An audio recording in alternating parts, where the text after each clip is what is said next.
다 너 때문이야. 우리 딸 너 때문에 죽은 거야.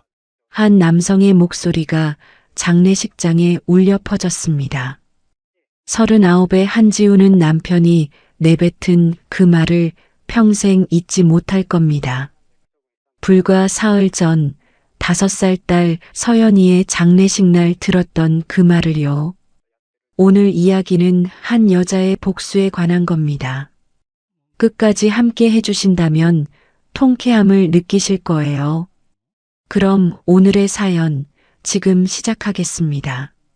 39살의 한지우와 그의 남편 강민수 그리고 그들 사이에는 5살이 된 사랑스러운 딸 서연이가 있었습니다. 남부럽지 않은 행복한 가정이었어요. 하지만 행복했던 것도 잠시 한 가정이 순식간에 무너지게 되는 충격적인 일이 벌어졌습니다. 서연이가 죽기 사흘 전부터였습니다. 그날은 평범한 수요일 오후였어요. 지우는 서연이와 함께 근처 마트에 장을 보러 갔습니다. 5살 서연이는 엄마 손을 잡고 깡충깡충 뛰며 좋아했어요. 유치원에서 배운 노래를 부르면서요.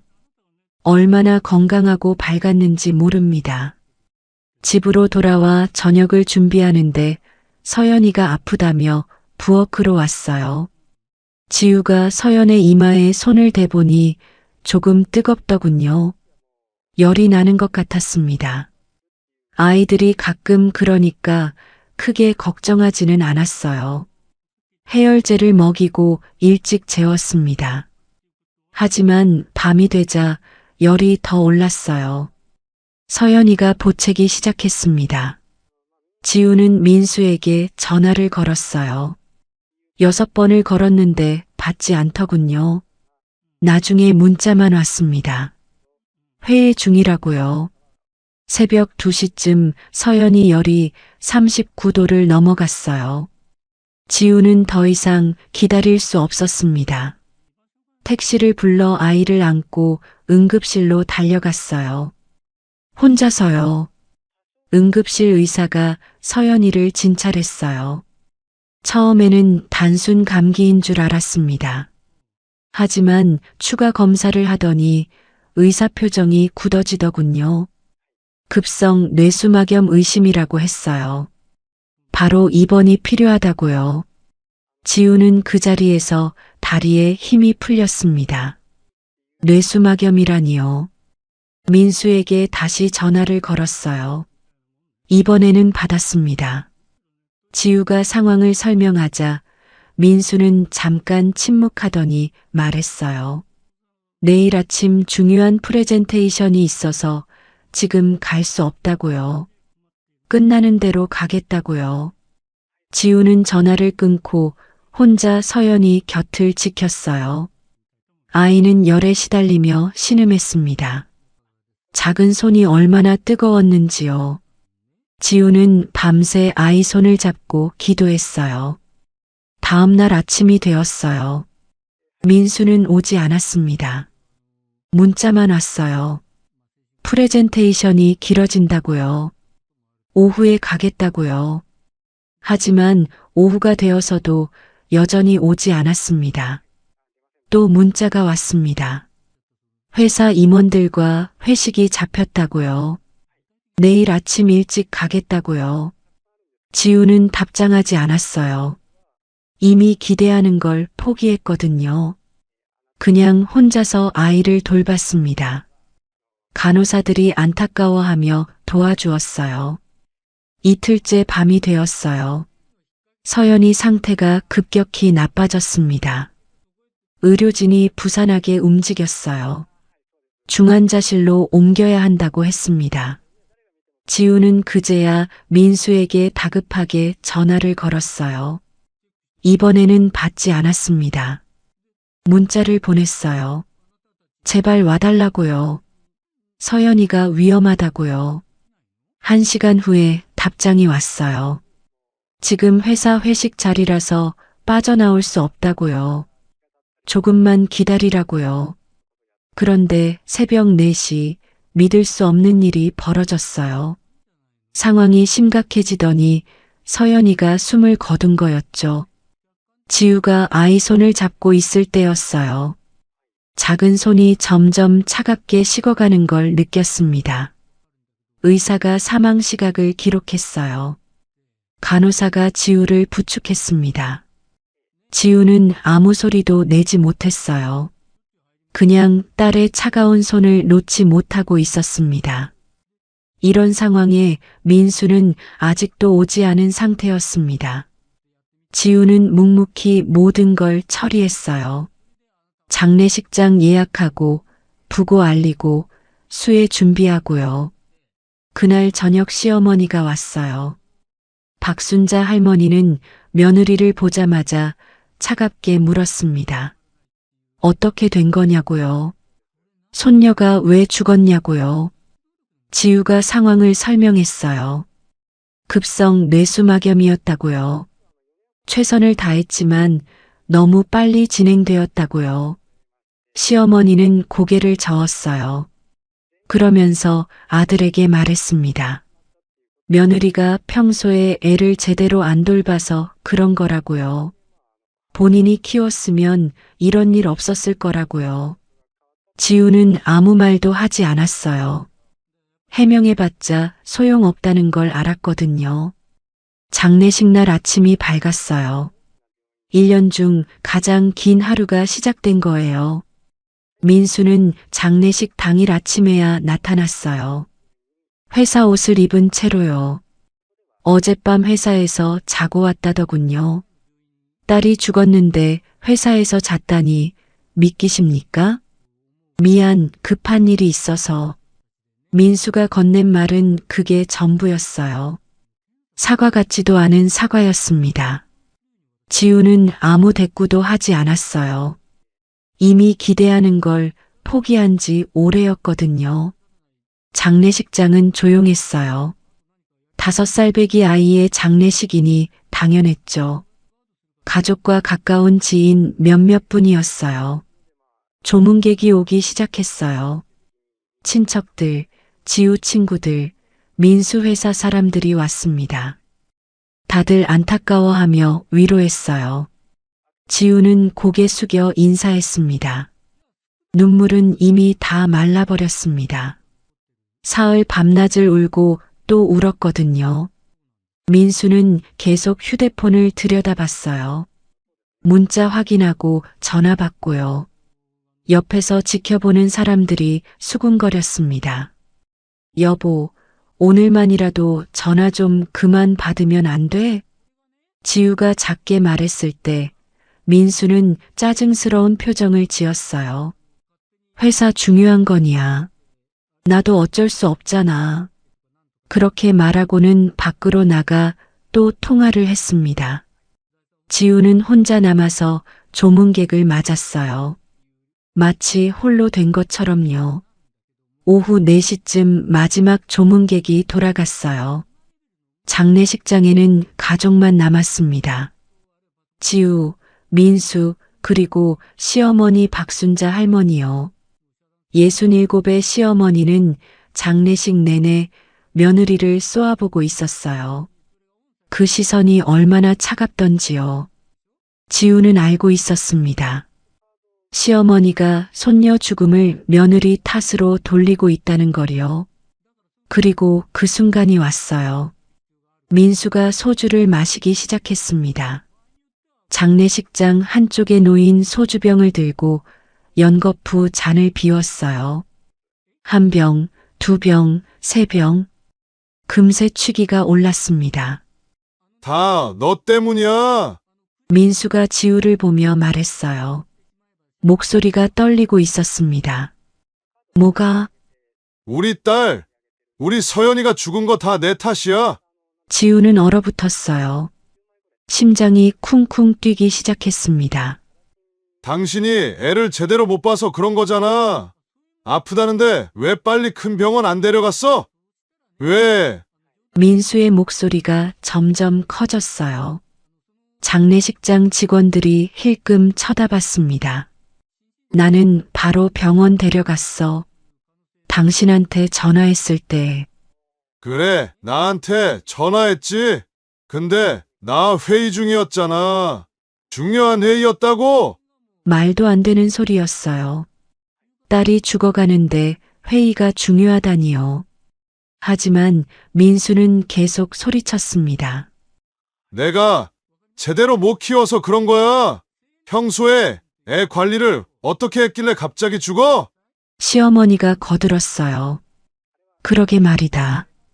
엄마가 평소에 애를 얼마나 방치했으면 지우는 믿을 수가 없었어요. 자신이 밤낮으로 서연이를 돌봤다는 걸 모르는 사람은 없었거든요. 민수가 집에 거의 안 들어오던 지난 몇 년 동안 지우는 혼자서 딸을 키웠어요. 그리고 민수가 차갑게 말했어요. 나가. 지우는 순간 자신이 잘못 들은 줄 알았어요. 뭐라고? 우리 집에서 나가라고. 내가 우리 딸 죽게 만들어 놓고 무슨 얼굴로 여기 있어? 민수가 점점 흥분해서 소리쳤어요. 집에서 나가라고요. 더 이상 우리 집 사람이 아니라고요. 시어머니도 거들었습니다. 그래, 나가. 내 꼴 보기 싫으니까. 지우는 그 자리에서 일어났어요. 더 이상 할 말이 없었습니다. 아니, 할 말은 많았지만 하고 싶지 않았어요. 이미 지쳐버렸거든요. 그렇게 장례식이 끝나고 사흘째 되는 날 오후 지우는 짐을 쌌어요. 많지 않았습니다. 옷가지 몇 벌과 서류 봉투 하나뿐이었어요. 그 서류 봉투에는 지난 10년간의 비밀이 담겨 있었습니다. 지우는 가방을 들고 현관을 나섰어요. 10년을 살던 집이었습니다. 서연이와 함께 웃던 거실, 같이 밥 먹던 식탁, 딸이 좋아하던 장난감들이 있는 그 집이요. 마지막으로 한번 뒤돌아봤어요. 그리고 문을 닫았습니다. 이제 돌아올 일은 없을 거예요. 택시 안에서 지우는 생각했어요. 이제 어떻게 해야 할지를요. 슬픔에 잠겨서 무너질 수도 있었습니다. 하지만 그러지 않기로 했어요. 대신 차갑고 냉정하게 계산하기로 했습니다. 자신을 배신한 사람들에게 정당한 대가를 치르게 하기로요. 딸 서연이가 하늘에서 지켜보고 있을 테니까요. 택시가 목적지에 도착했어요. 하지만 그곳은 작은 오피스텔이 아니었습니다. 강남 한복판에 우뚝 선 50층짜리 빌딩이었어요. 지우는 빌딩 로비로 들어갔어요. 경비원이 공손하게 인사했습니다. 사장님 오셨습니까? 네. 지우는 엘리베이터를 타고 45층으로 올라갔어요. 그곳에는 깔끔한 사무실이 있었습니다. 작지만 품격 있는 공간이었어요. 창문으로 서울 시내가 한눈에 내려다 보였어요. 지우는 그 풍경을 바라보며 서류 봉투를 열었습니다. 안에는 부동산 등기부등본과 통장, 그리고 각종 투자 서류가 들어 있었어요. 이 빌딩의 진짜 주인은 바로 지우였습니다. 부모님이 물려주신 5억으로 시작해서 10년간 조용히 불린 자산이었어요. 현재 가치로 따지면 100억이 넘었습니다. 그리고 지금 재개발 중인 토지까지 합치면 2년 후엔 200억이 될 거예요. 민수는 몰랐어요. 아내가 이런 자산을 가지고 있다는 걸요. 시어머니도 그 누구도 몰랐습니다. 오직 절친 은지와 은지, 오빠 진우만 알고 있는 비밀이었어요. 지우는 휴대폰을 꺼내 은지에게 전화를 걸었어요. 은지야, 나야. 전화 너머로 은지의 걱정스러운 목소리가 들렸습니다. 지우야, 괜찮아? 어디야 지금? 응, 괜찮아. 내 사무실이야. 정말로 나온 거야? 그 집에서? 응. 이제 시작이야. 지우의 목소리는 차분했지만 단호했어요. 더 이상 슬픔에 잠긴 여자가 아니었습니다. 이제는 정당한 복수를 준비하는 여자였어요. 창밖으로 해가 지고 있었어요. 지우는 석양을 바라보며 생각했습니다.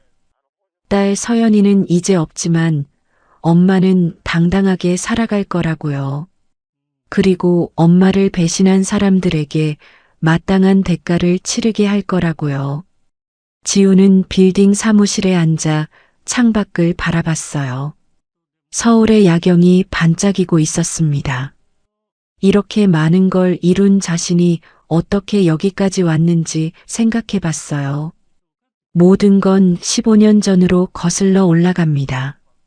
24살의 한지우는 대학교 3학년 편입생이었어요. 전문대를 졸업하고 일하다가 다시 공부하기로 결심한 거였습니다. 부모님은 평범한 맞벌이 부부였어요. 아버지는 공장에서, 어머니는 식당에서 일하셨죠. 넉넉하지 않았지만 딸 교육만큼은 포기하지 않으셨습니다. 3월 초 지우는 설레는 마음으로 대학 강의실에 들어섰어요. 경영학과였습니다. 편입생이라 아는 사람이 하나도 없었죠. 조금 어색했어요. 강의실 뒷자리에 앉았어요. 학생들이 하나둘 들어왔습니다. 그때 한 남학생이 눈에 띄었어요. 키가 크고 말쑥한 차림이었습니다. 자신감 넘치는 걸음걸이로 들어와 앞자리에 앉더군요. 그 남학생이 바로 강민수였어요. 26살 3학년이었습니다. 학과에서 유명한 학생이었어요. 성적도 좋고 학회 활동도 활발하게 하는 모범생이었죠. 첫 수업이 시작되었어요. 교수가 조별 과제를 낸다고 했습니다. 4명씩 조를 만들라고 했어요. 편입생인 지우는 어디 낄 곳을 찾지 못했습니다. 모두들 아는 사람끼리 모이고 있었거든요. 그때 민수가 다가왔어요. 미소를 지으며 말을 걸었습니다. 조언이 한 명 부족한데 함께하지 않겠냐고요. 지우는 고마워서 얼른 고개를 끄덕였어요. 조별 과제를 하면서 둘은 자주 만났어요. 민수는 리더십이 있었습니다. 조원들을 잘 이끌었죠. 지우는 조용했지만 자료 조사를 꼼꼼하게 했어요. 숫자를 다루는 것도 능숙했습니다. 민수가 놀라워했어요. 지우가 재무제표를 분석하는 걸 보고요. 생각보다 실력이 있더라고요. 지우는 전문대 다닐 때 회계를 배웠거든요. 과제 발표 날 지우네 조가 최고 점수를 받았어요. 교수가 칭찬했습니다. 특히 재무 분석 부분이 뛰어났다고요. 민수가 지우에게 고맙다고 했어요. 덕분에 좋은 점수 받았다고요. 그날 이후로 둘은 가까워졌어요. 수업 끝나면 같이 학생 식당에 가곤 했습니다. 민수는 자기 꿈에 대해 자주 이야기했어요. 졸업하면 대기업에 들어가고 싶다고요. 그래서 성공하고 싶다고요. 지우는 민수의 그런 야망이 좋았어요. 자신도 열심히 살고 싶었거든요. 부모님이 고생하시는 걸 보면서 자랐으니까요. 언젠가는 부모님을 편하게 해드리고 싶었습니다. 같은 학기에 지우는 기숙사 룸메이트를 만났어요. 박은지라는 친구였습니다. 같은 나이 24이었어요. 은지는 법학과 학생이었습니다. 밝고 활발한 성격이었죠. 둘은 금방 친해졌어요. 은지는 지우의 조용한 성격이 편안하다고 했습니다. 지우는 은지의 당찬 모습이 부러웠어요. 밤마다 침대에 누워 수다를 떨었습니다. 어느 날 은지 오빠가 기숙사로 찾아왔어요. 박진우라는 이름이었습니다. 26으로 은지보다 2살 위였어요. 대학을 졸업하고 부동산 중개 일을 시작했다고 했습니다. 진우는 차분한 인상이었어요. 말수는 적었지만 동생을 챙기는 모습이 다정했습니다. 은지에게 생활비를 주고 가더군요. 부모님이 일찍 돌아가셔서 남매끼리 의지하며 산다고 했어요. 지우와 진우는 짧게 인사를 나눴어요. 진우가 지우에게 고개를 숙이며 말했습니다. 동생 잘 부탁한다고요. 지우도 인사했어요. 밝고 좋은 동생이라고요. 진우가 돌아간 후 은지가 말했어요. 오빠가 정말 착하다고요. 자기 대학 공부는 포기하고 동생 뒷바라지 한다고요. 은지는 오빠 덕분에 공부할 수 있다면서 눈시울을 붉혔습니다. 그 이야기를 들으며 지우는 진우가 대단하다고 생각했어요. 동생을 위해 자신을 희생하는 오빠라니요. 지우도 부모님이 그렇게 자신을 키워주셨거든요. 학기가 지나면서 지우와 민수는 더 자주 만났어요. 도서관에서 같이 공부하고 과제도 함께 했습니다. 민수는 지우에게 관심이 있는 것 같았어요. 자꾸 말을 걸고 챙겨줬거든요. 지우도 민수가 싫지 않았어요. 똑똑하고 야망 있는 남자였습니다. 무엇보다 자신을 존중해주는 것 같았어요. 지우가 제시하는 의견을 진지하게 들어줬거든요. 가을이 되었어요. 단풍이 물들기 시작했습니다. 어느 날 민수가 지우에게 말했어요. 주말에 같이 영화 보러 가지 않겠냐고요. 지우는 잠깐 망설였어요. 하지만 고개를 끄덕였습니다. 그렇게 둘의 관계가 시작되었어요. 주말에 만나서 영화를 봤어요. 로맨스 영화였습니다. 영화가 끝나고 나와서 카페에 앉았어요. 민수가 말했습니다. 자신이 지우를 좋아한다고요. 사귀고 싶다고요. 지우는 얼굴이 빨개졌어요. 민수의 진지한 눈빛을 보니 거짓말 같지 않았습니다.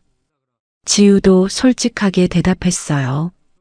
자신도 민수가 좋다고요. 그렇게 둘은 연인이 되었어요. 학교에서 소문이 났습니다. 모범생 민수 선배가 편입생 지우와 사귄다고요. 사람들이 부러워했어요. 은지는 정말 기뻐했어요. 친구가 좋은 남자친구 만나서 다행이라고요. 잘 어울린다고 했습니다.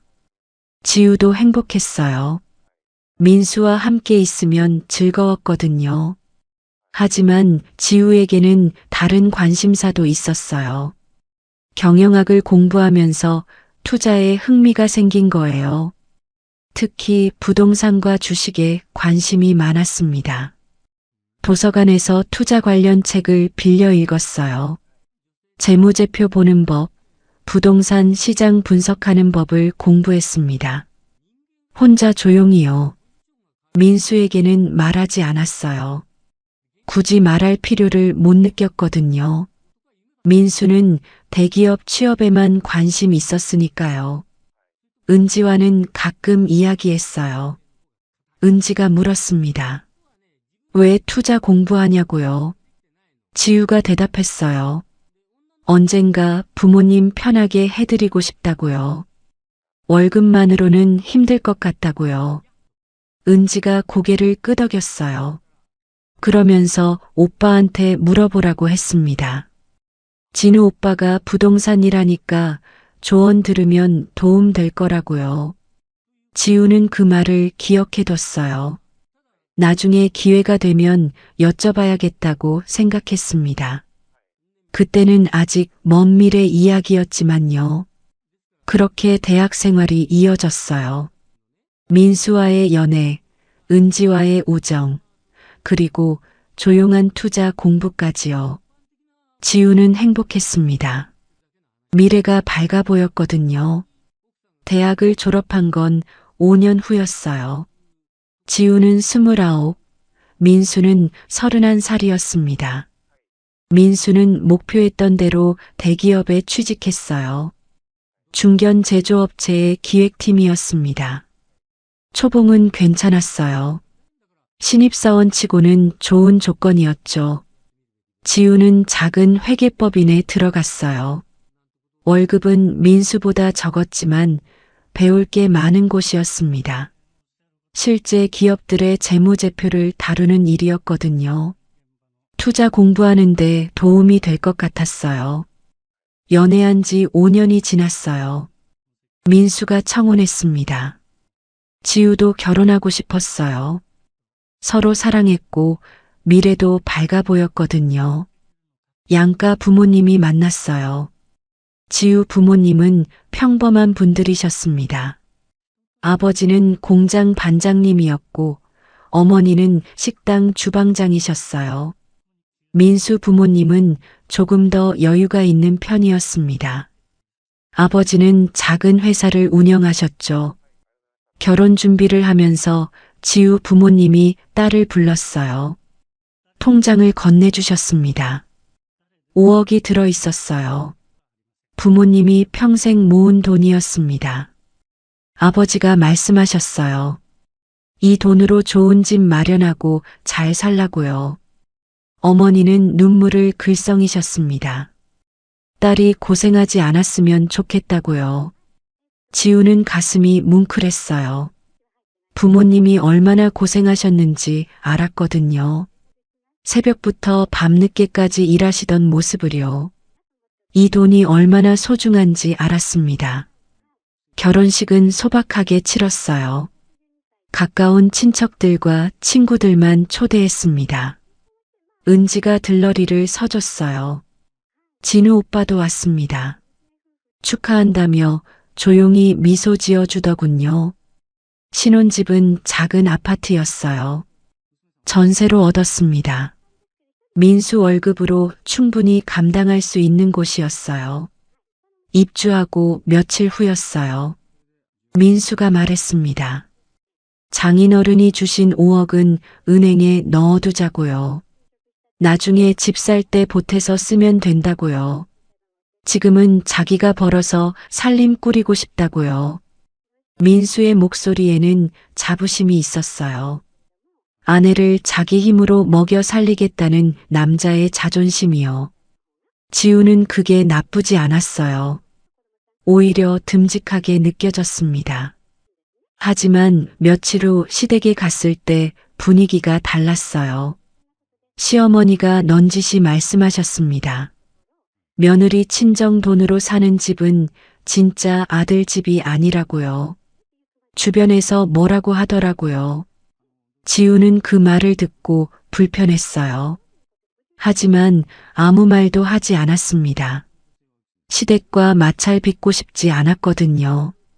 그날 밤 지우는 생각했어요. 부모님이 주신 돈을 어떻게 해야 할까요? 그냥 통장에 넣어두기엔 아까웠습니다. 인플레이션을 생각하면 가치가 떨어질 테니까요. 며칠을 고민했어요. 그러다 은지에게 전화를 걸었습니다. 오랜만에 만나 커피를 마셨어요. 은지는 이제 법학 전문 대학원생이었습니다. 변호사 되려고 공부하고 있었죠. 지우가 고민을 털어놨어요. 부모님 돈을 어떻게 해야 할지 모르겠다고요. 은지가 물었습니다. 왜 투자하지 않냐고요. 예전부터 부동산 공부했잖냐고요. 지우가 망설였어요. 남편한테 말하지 않고 투자하는 게 맞는 건지 모르겠다고요. 은지가 고개를 저었습니다. 부부간에 비밀 만드는 건 안 좋다고요. 하지만 동시에 이렇게도 말했어요. 여자도 경제적 독립성이 있어야 한다고요. 혹시 모르는 일이니까요. 그러면서 오빠한테 상담받아보라고 했습니다. 다음 주에 진우를 만났어요. 카페에서 조용히 이야기를 나눴습니다. 진우는 이제 부동산 중개업이 안정된 상태였어요. 투자도 조금씩 하고 있다고 했습니다. 지우가 상황을 설명했어요. 5억이 있는데 어떻게 하면 좋을지 모르겠다고요. 진우는 잠시 생각하더니 조언해줬어요. 소형 상가를 알아보는 게 어떻겠냐고요. 주택보다 수익률이 좋고 관리도 편하다고요. 지금 시장 상황이 괜찮다고 했어요. 좋은 입지에 작은 상가 하나 매입하면 월세 수입도 꾸준하다고요. 지우가 물었어요. 남편한테 말하지 않고 해도 되냐고요. 진우는 잠시 침묵했습니다. 그러다 조심스럽게 말했어요. 법적으로는 혼인 전 재산이니 문제 없다고요. 하지만 부부간 신뢰는 중요하다고요. 잘 생각해 보라고 했습니다. 집으로 돌아와 지우는 또 며칠을 고민했어요. 여러 이유가 머릿속을 맴돌았습니다. 민수의 자존심 문제가 있었어요. 자기 힘으로 살림 꾸리고 싶어 하는 남편이었습니다. 아내가 큰돈 투자한다고 하면 기분 나빠할 게 뻔했어요. 시어머니 문제도 있었습니다. 알게 되면 이래라 저래라 간섭할 게 분명했어요. 며느리가 돈이 있다는 걸 알면 온갖 요구를 할 것 같았습니다. 무엇보다 부부 싸움이 싫었어요. 신혼 초부터 돈 문제로 다투고 싶지 않았습니다. 그냥 편하게 살고 싶었어요. 마지막으로 은지 말이 마음에 걸렸어요. 여자도 경제적 독립성이 필요하다는 말이요. 혹시 모르는 일이니까요. 결론을 내렸어요. 조용히 투자하기로요. 나중에 아이가 생기면 그때 말하면 된다고 생각했습니다. 애 키우는데 돈 들어갈 테니까요. 그때쯤이면 민수도 이해해 줄 거라고요. 진우의 도움을 받아 작은 상가를 매입했어요. 역세권 근처 작은 건물의 1층이었습니다. 카페가 들어와 있었어요. 월세가 꾸준히 나왔습니다. 모든 서류는 지우 명의로 했어요. 주소는 은지네로 받기로 했습니다. 민수가 모르게요. 은지가 흔쾌히 도와줬어요. 민수에게는 부모님 돈을 은행 적금 든다고 말했어요. 민수는 그게 좋겠다고 했습니다. 나중에 집 살 때 쓰면 되니까요. 신혼생활은 행복했어요. 민수는 일을 열심히 했습니다. 지우도 회사 다니며 살림했어요. 주말에는 같이 영화 보고 데이트했습니다. 2년이 흘렀어요. 지우가 임신했습니다. 둘 다 너무 기뻤어요. 민수는 퇴근하면 아내 배를 쓰다듬었습니다. 지우는 태교에 신경 썼어요. 딸이 태어났어요. 강서현이라는 이름을 지었습니다. 작고 예쁜 아기였어요. 민수는 딸바보가 되었습니다. 퇴근하면 아이부터 안았어요. 지우는 육아휴직을 썼어요. 1년간 아이와 시간을 보냈습니다. 행복한 시간이었어요. 서연이가 웃을 때마다 가슴이 벅찼습니다. 그 시기에 상가 가치가 올랐어요. 주변이 개발되면서요. 월세 수입도 늘었습니다. 진우가 연락 왔어요. 지금 팔면 큰 차익을 볼 수 있다고요. 하지만 지우는 팔지 않았어요. 대신 그 돈으로 두 번째 상가를 샀습니다. 역시 진우의 조언을 받아서요. 이번엔 조금 더 큰 곳이었습니다. 민수는 여전히 몰랐어요. 지우가 두 채의 상가를 가지고 있다는 걸요. 지우는 그냥 조용히 관리했습니다. 언젠가 서연이 크면 도움이 될 거라고 생각하면서요.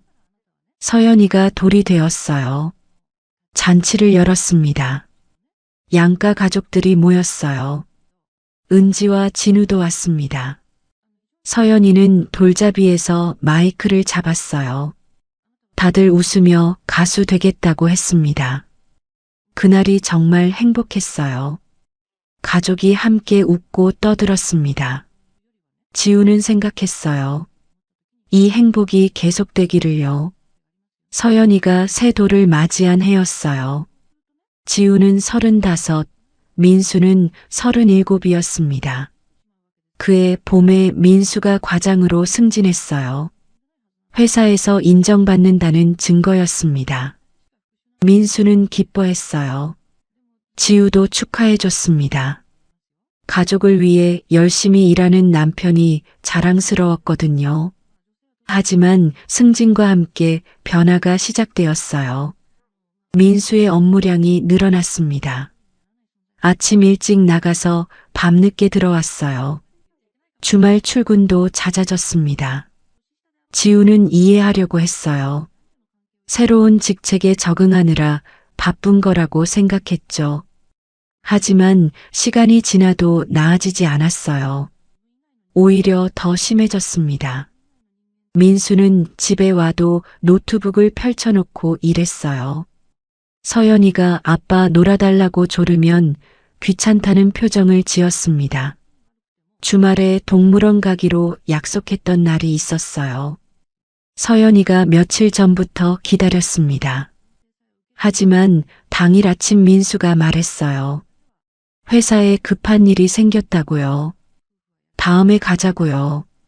서연이가 울먹였어요. 지우가 달래며 둘이서 갔습니다. 아이는 계속 물었어요. 아빠는 왜 안 오냐고요. 지우는 대답하기 힘들었습니다. 그런 일이 반복되었어요.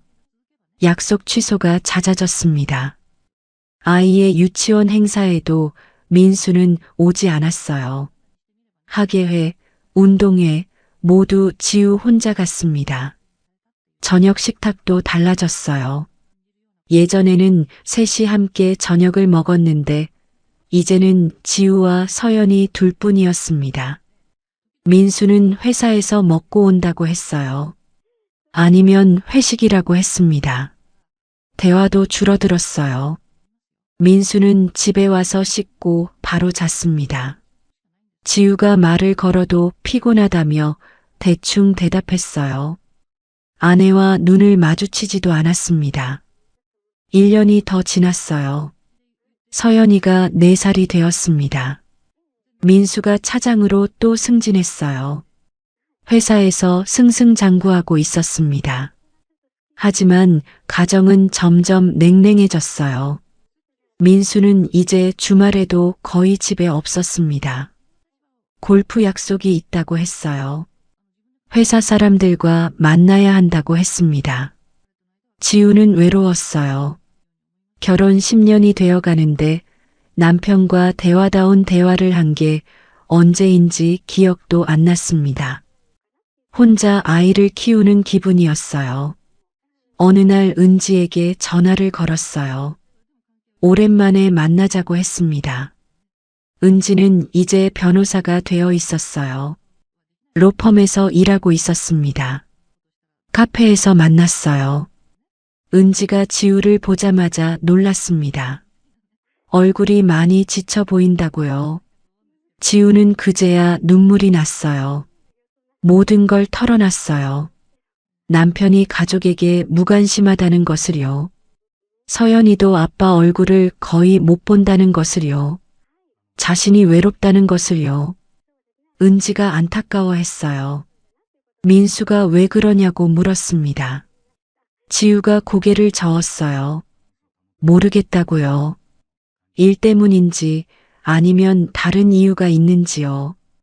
은지가 조심스럽게 물었어요. 혹시 다른 여자가 있는 건 아닌지요. 지우는 깜짝 놀랐습니다.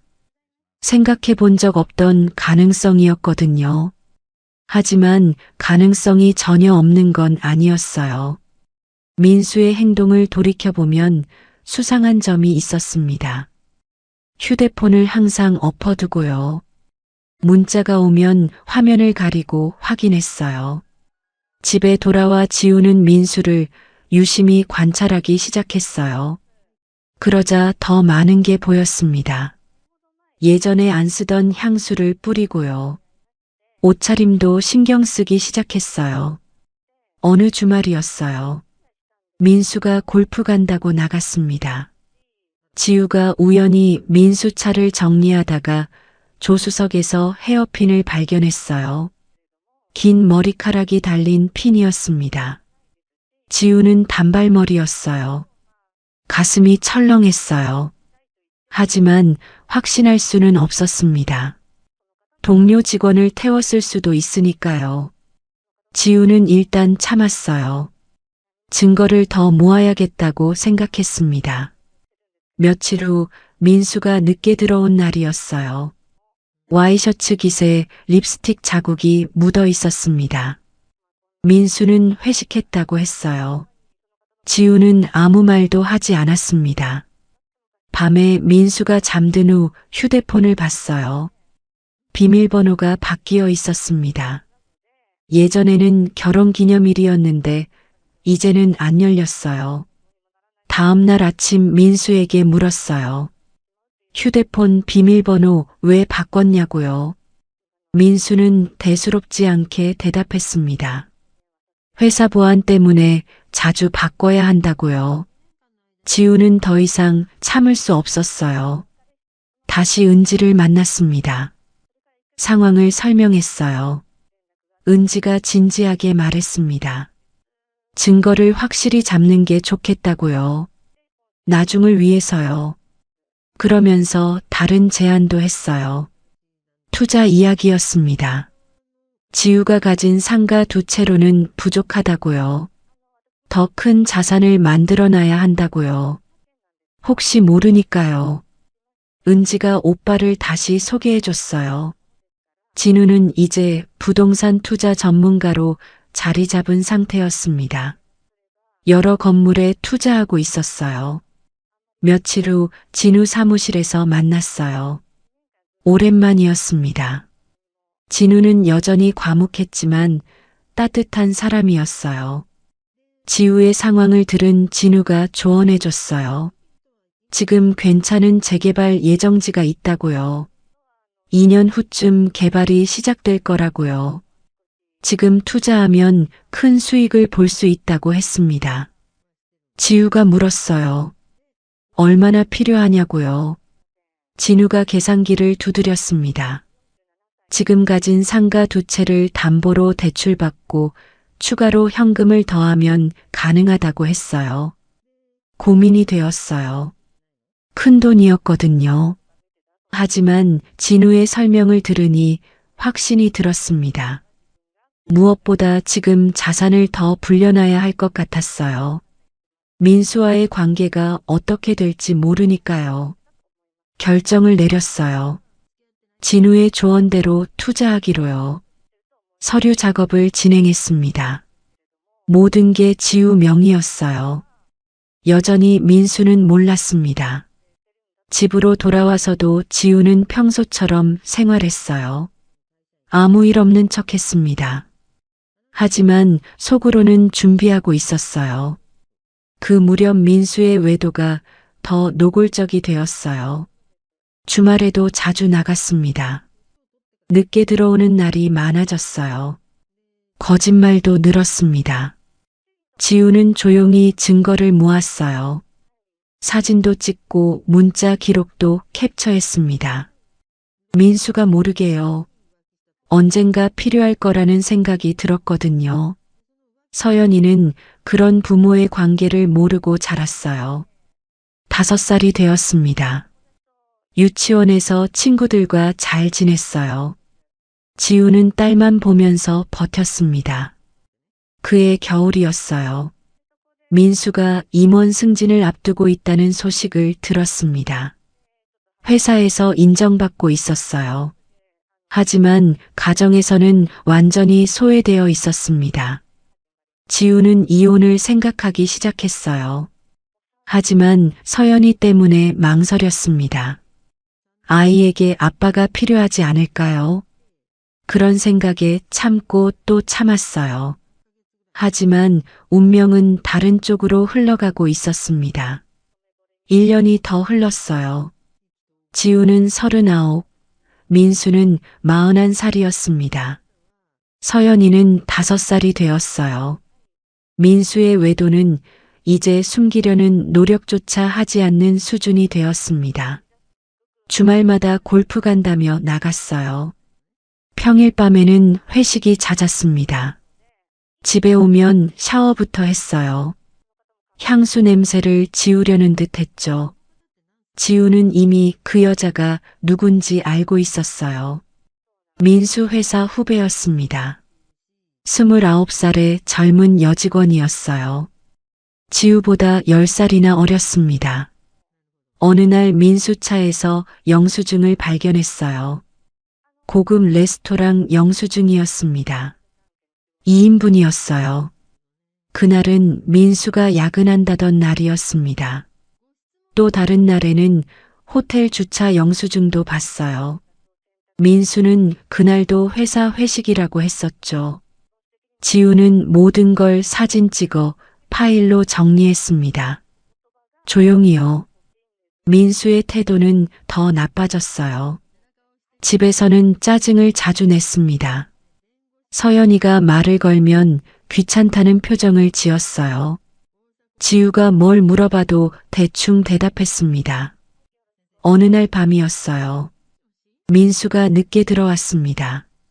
술 냄새가 났어요. 지우가 조심스럽게 물었어요.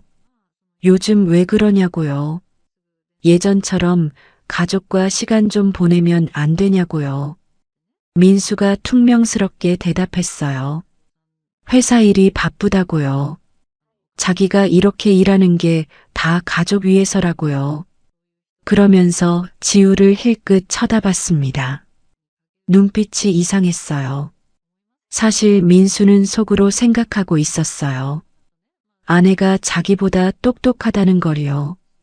대학 때부터 알고 있었습니다. 지우가 숫자 다루는 걸 보면 자기보다 나았어요. 그게 민수에게는 콤플렉스였어요. 남자로서 아내보다 뛰어나야 한다는 생각이 있었습니다. 그래서 더 일에 매달렸어요. 회사에서 성공해서 아내보다 더 잘난 사람이 되고 싶었습니다. 하지만 집에 오면 그냥 평범한 주부인 아내를 봤어요. 자신은 임원 승진을 앞둔 회사 핵심 인재인데 말이죠. 그 차이가 민수에게는 위안이 되었습니다. 그리고 젊은 후배 직원이 자신을 존경의 눈빛으로 봐줬어요. 회사에서 인정받는 능력자로요. 그게 좋았습니다. 자신이 대단한 사람이 된 것 같았어요. 지우는 그런 남편의 마음을 몰랐어요. 그냥 변해버린 남편이 서운할 뿐이었습니다. 하지만 이혼은 생각하지 않았어요. 서연이 때문이었습니다. 서연이는 엄마와 대부분의 시간을 보냈어요. 아침에 유치원 데려다주고 오후에 데려왔습니다. 저녁에는 함께 밥 먹고 그림책을 읽어줬어요. 주말에는 공원에 가거나 놀이터에서 놀았습니다. 아이는 가끔 물었어요. 왜 아빠는 항상 없냐고요. 다른 친구들은 아빠랑 놀러 간다고요. 지우는 대답하기 힘들었습니다. 아빠가 바쁘다고만 했어요. 서연이는 밝은 아이였어요. 유치원 선생님이 칭찬했습니다. 친구들과 잘 지낸다고요. 노래도 잘 부르고 그림도 잘 그린다고요. 지우는 그런 딸이 자랑스러웠어요. 그의 가을이었어요. 평범한 수요일이었습니다. 오후에 유치원에서 서연이를 데려왔어요. 집에 오는 길에 마트에 들렀습니다. 저녁장을 보려고요. 서연이가 좋아하는 과일도 샀어요. 집에 와서 서연이가 간식을 먹었어요. 그리고 거실에서 인형놀이를 했습니다. 지우는 부엌에서 저녁을 준비했어요. 창문으로 석양이 들어왔습니다. 6시쯤 되었어요. 서연이가 부엌으로 와서 배가 아프다고 했어요. 지우가 손을 만져봤는데 조금 뜨겁더군요. 이마에 손을 대보니 열이 있었습니다. 체온계로 재보니 38.5도였어요. 약간 높았지만 심각하지는 않았습니다. 아이들이 가끔 그러니까요. 해열제를 먹이고 일찍 재웠어요. 민수에게 전화를 걸었어요. 서연이가 열이 있다고 했습니다. 일찍 들어올 수 있냐고 물었어요. 민수는 안 된다고 했습니다. 중요한 회의가 있다고요. 크게 아픈 것 같지 않으니 알아서 돌보라고 했어요. 밤이 되었어요. 서연이 열이 더 올랐습니다. 38.8도까지 올라갔어요. 아이가 보채기 시작했어요. 지우는 얼음 주머니를 이마에 대줬습니다. 새벽 1시쯤 되었어요. 열이 39도를 넘어갔습니다. 서연이가 신음했어요.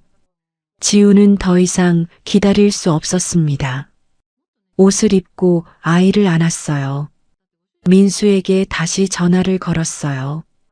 6번을 걸었는데 받지 않았습니다. 문자를 보냈어요. 서연이 상태가 안 좋으니 병원 간다고요. 택시를 불렀어요. 아이를 안고 응급실로 갔습니다. 혼자서요. 새벽 2시였습니다. 응급실 의사가 서연이를 진찰했어요. 처음에는 감기 같다고 했습니다. 하지만 혈액 검사를 하더니 표정이 굳어졌어요. 추가 검사가 필요하다고 했습니다. CT 촬영을 했어요. 결과를 기다리는 시간이 길게 느껴졌습니다. 지우는 아이 손을 꼭 잡고 있었어요. 의사가 나왔어요. 급성 뇌수막염 의심이라고 했습니다. 바로 입원해야 한다고요. 항생제 치료를 시작해야 한다고 했어요. 지우는 다리에 힘이 풀렸어요. 뇌수막염이라니요. 위험한 병이라는 걸 알고 있었습니다. 민수에게 전화를 걸었어요. 이번에는 받았습니다. 상황을 설명했어요. 뇌수막염 의심이니 빨리 와달라고요. 민수가 잠깐 침묵했어요. 그러더니 말했습니다. 지금 중요한 프레젠테이션 준비 중이라고요. 내일 아침에 가겠다고요. 지우는 할 말을 잃었어요. 딸이 위험한데 프레젠테이션이 중요하다니요. 하지만 더 설득하지 않았습니다. 소용없다는 걸 알았거든요. 서연이가 입원했어요. 중환자실은 아니었지만 집중 치료가 필요한 병실이었습니다. 항생제 주사를 맞기 시작했어요. 지우는 밤새 아이 곁을 지켰어요. 서연이는 열에 시달렸습니다. 작은 몸이 뜨겁게 달아올랐어요. 가끔 신음소리를 냈습니다. 아침이 밝았어요. 민수는 오지 않았습니다. 문자만 왔어요. 프레젠테이션이 길어진다고요. 오후에 가겠다고요. 하지만 오후가 되어서도 여전히 오지 않았습니다. 또 문자가 왔습니다. 임원들과 회식이 잡혀서 내일 가겠다고요. 지우는 답장하지 않았어요. 화가 났지만 지금은 그럴 때가 아니었습니다. 서연이에게만 집중했어요. 간호사들이 안타까워했어요. 엄마가 혼자 밤새 간호하는 모습을 보고요. 커피를 갖다 주기도 했습니다. 다음 날이 되었어요. 서연이 상태가 나빠졌습니다. 열이 떨어지지 않았어요. 의식도 몽롱해졌습니다. 의사가 심각한 표정을 지었어요. 추가 검사를 했어요. 결과가 나쁘게 나왔습니다. 뇌수막염이 빠르게 진행되고 있다고 했어요. 중환자실로 옮겨야 한다고 했습니다. 지우는 그제야 민수에게 다급하게 전화를 걸었어요. 울먹이는 목소리로 빨리 와달라고 했습니다. 서연이가 위험하다고요. 민수가 받지 않았어요. 여러 번 걸었지만 계속 꺼져 있었습니다. 문자를 보냈어요. 제발 와달라고요. 딸이 죽을지도 모른다고요. 1시간 후에 답장이 왔어요. 회사 회식 자리에서 빠져나올 수 없다고요. 조금만 기다리라고요. 그날 밤이 가장 길었어요. 중환자실에서 서연이는 혼자 싸우고 있었습니다. 지우는 유리창 너머로 딸을 바라봤어요. 들어갈 수도 없었습니다. 의료진이 분주하게 움직였어요. 심폐소생술을 하는 게 보였습니다. 지우는 그 자리에 주저앉았어요. 새벽 4시였어요. 의사가 나왔습니다. 고개를 숙였어요. 최선을 다했지만 소생하지 못했다고 했어요. 지우는 아무 소리도 낼 수 없었어요. 그냥 멍하니 서 있었습니다. 간호사가 부축해서 안으로 데려갔어요. 서연이가 침대에 누워 있었어요. 작고 창백한 얼굴이었습니다. 지우가 다가가 딸의 손을 잡았어요. 차가웠습니다. 눈물이 나지 않았어요. 너무 큰 충격이라 아무 감정도 느껴지지 않았습니다. 그냥 딸의 손을 잡고 앉아 있었어요. 장례식이 끝나고 일주일이 지났어요. 지우는 빌딩 사무실에서 은지를 만났습니다. 변호사가 된 절친이었죠. 은지가 서류 가방을 열었어요. 이혼 소송 관련 서류들이 들어 있었습니다. 지우가 고개를 끄덕였어요. 시작하자고요. 은지는 1년 전부터 준비하고 있었어요. 민수의 외도 증거를 모두 정리해뒀습니다. 호텔 영수증, 레스토랑 영수증, 사진들이요. 지우가 그동안 모은 자료들이었죠. 무엇보다 결정적인 증거가 있었어요. 민수가 서연이 투병 중에도 외도 상대와 만났다는 기록이었습니다. 딸이 죽어가는 사흘 동안 민수는 단 한 번도 병원에 오지 않았어요. 대신 그 여자와 만나고 있었습니다. 이틀 후 민수에게 이혼 소송 서류가 전달되었어요. 민수는 깜짝 놀랐습니다. 변호사를 선임했어요. 일주일 후 첫 조정 기일이 잡혔어요. 법원에서 만났습니다. 민수는 여윈 모습이었어요. 지우는 담담했습니다. 민수 측 변호사가 물었어요. 이혼 사유가 무엇인지요? 은지가 대답했습니다. 배우자의 부정행위라고요. 외도를 뜻하는 말이었습니다. 그리고 자녀 위기 시 부모 의무 유기라고요. 증거를 제출했어요. 민수 얼굴이 창백해졌습니다. 자신의 외도가 모두 기록되어 있었거든요. 변호사가 당황했어요. 조정은 실패했어요. 민수가 외도는 인정했지만 이혼은 하고 싶지 않다고 했습니다. 지우는 단호했어요. 반드시 이혼하겠다고요. 본격적인 소송이 시작되었어요. 재산 조사가 들어갔습니다. 이때 놀라운 사실이 드러났어요. 법원 조사관이 보고서를 제출했어요.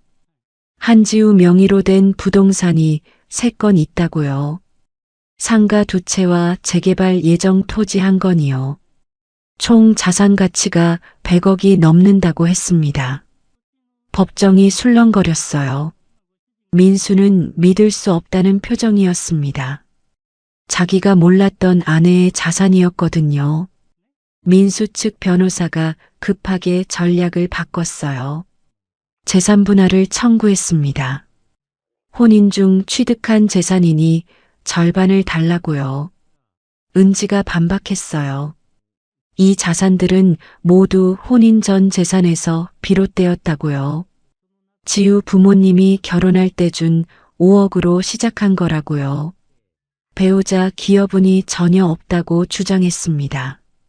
진우가 증인으로 나왔어요. 투자 과정을 자세히 설명했습니다. 모든 투자 결정은 지우 본인이 했다고요. 자신은 조언만 했다고요. 민수는 전혀 관여하지 않았다고 증언했어요. 은행 거래 내역도 제출했어요. 모든 돈이 지우 부모님에게서 온 것이 명확했습니다.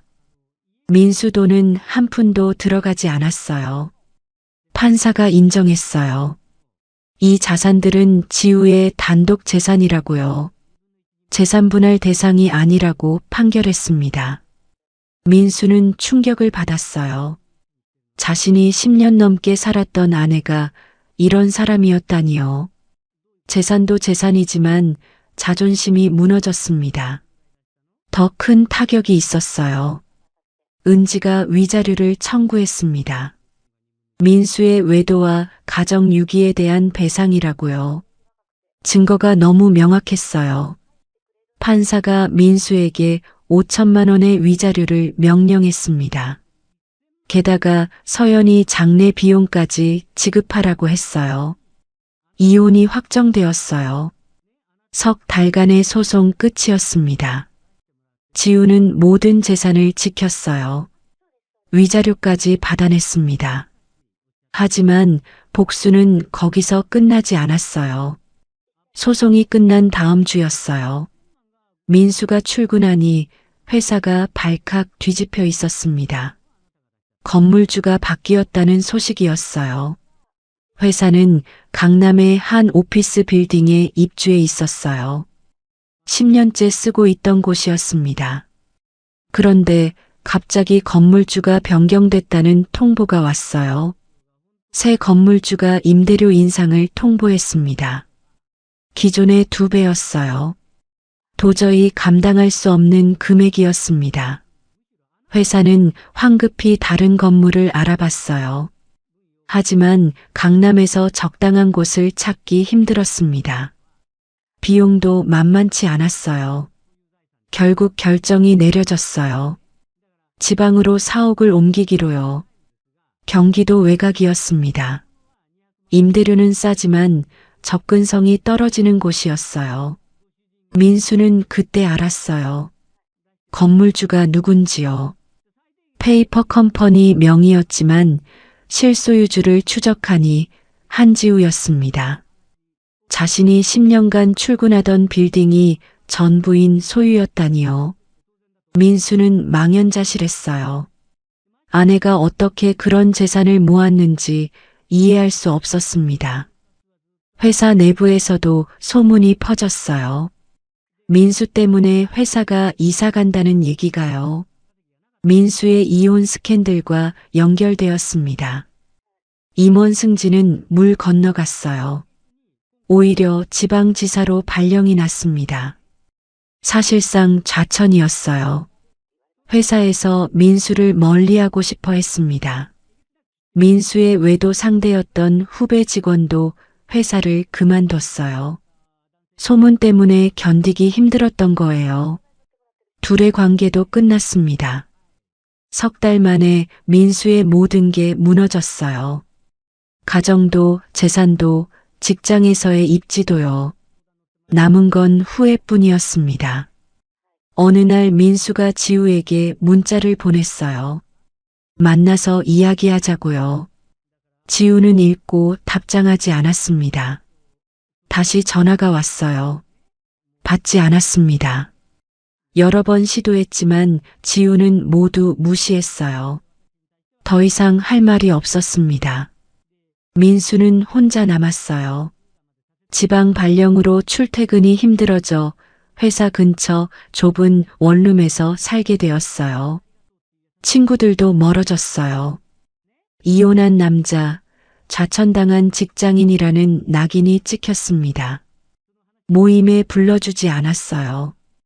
가장 힘든 건 서연이 생각이었어요. 딸이 죽을 때 곁에 없었다는 죄책감이 밤마다 짓눌렀습니다.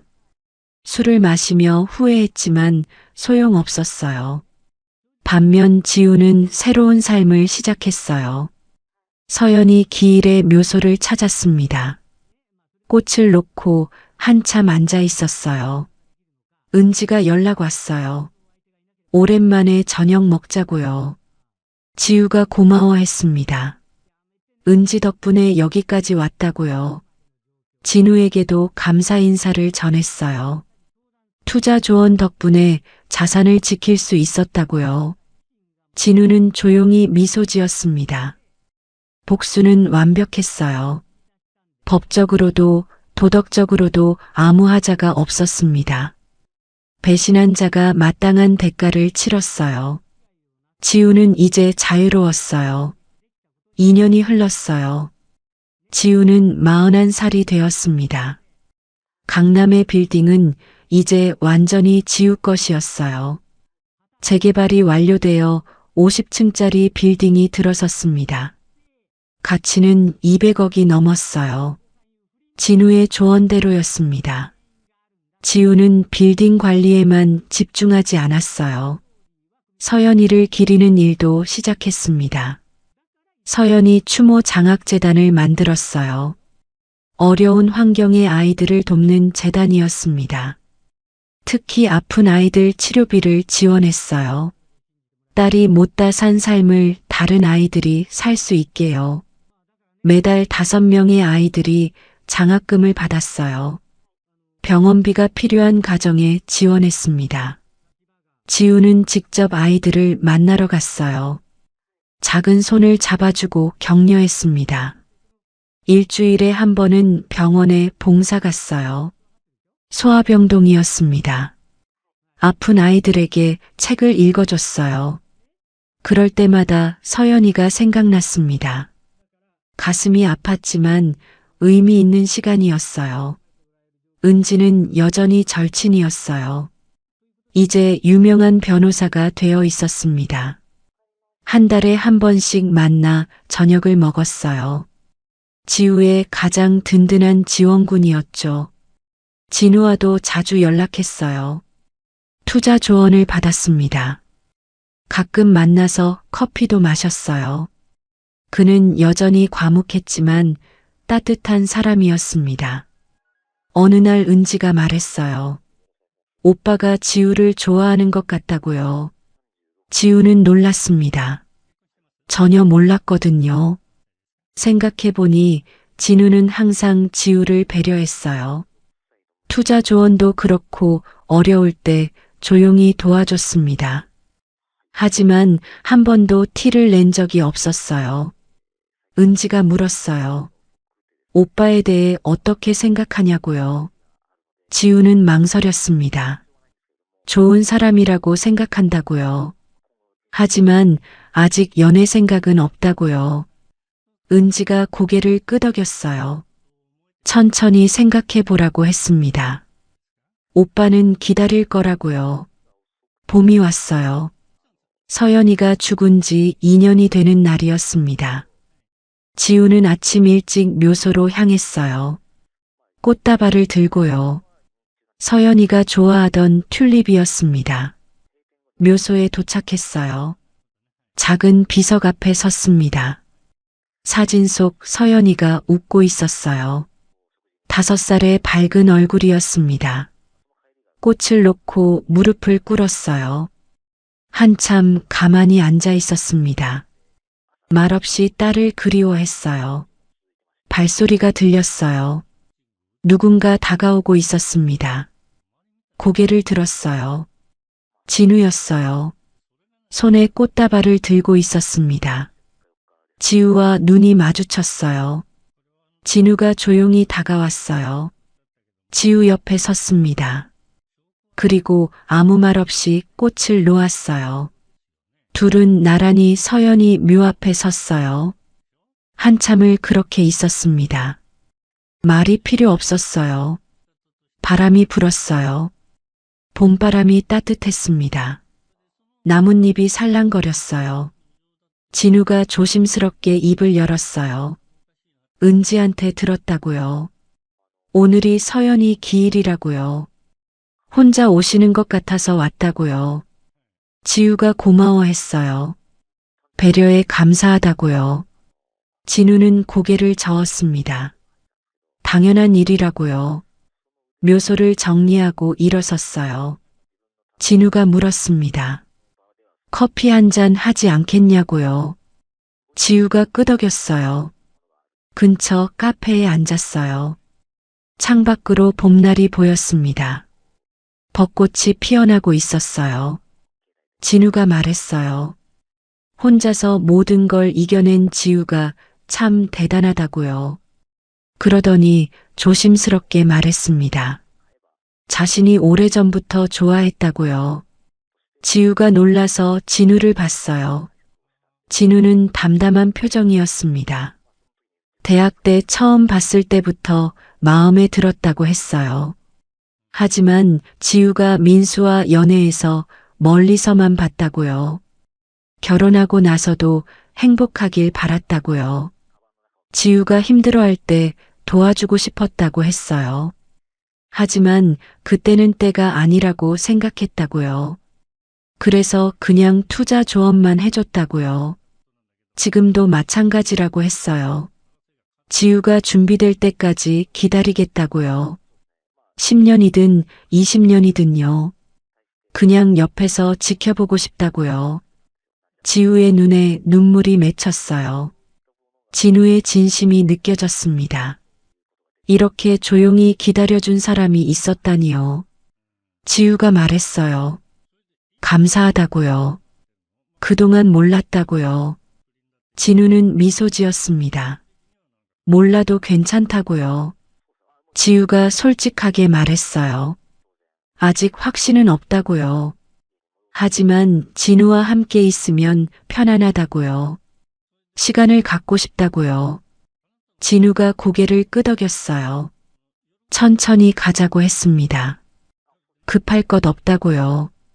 그날 이후로 둘은 자주 만났어요.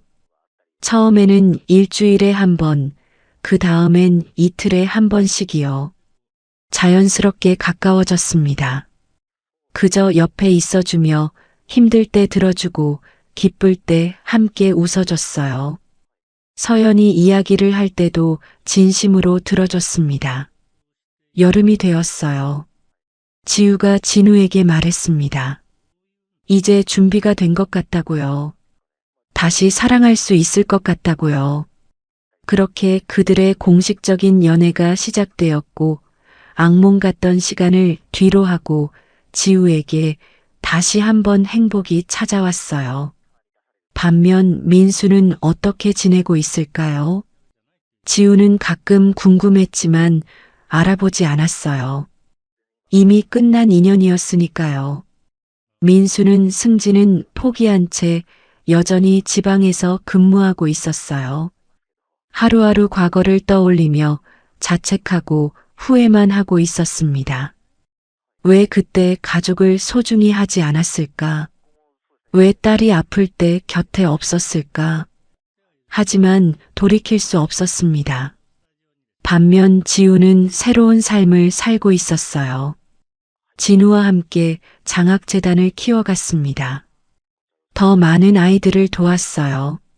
서연이 이름으로 좋은 일을 하며 살았습니다. 저녁이 되었어요. 지우와 진우는 식당에서 저녁을 먹었습니다. 조용한 시간이었어요. 서로를 바라보며 미소 지었어요. 배신과 슬픔의 시간이 지나갔어요. 이제는 새로운 사랑과 희망이 있었습니다. 지우는 다시 행복할 자격이 있었어요. 진우는 그 행복을 함께 만들어갈 사람이었습니다. 서연이는 하늘에서 지켜보고 있을 거예요. 엄마가 행복해하는 모습을요. 진짜 사랑은 화려한 말이 아니라 조용한 행동으로 증명되더군요. 가족을 소중히 여기지 않으면 모든 걸 잃을 수 있어요.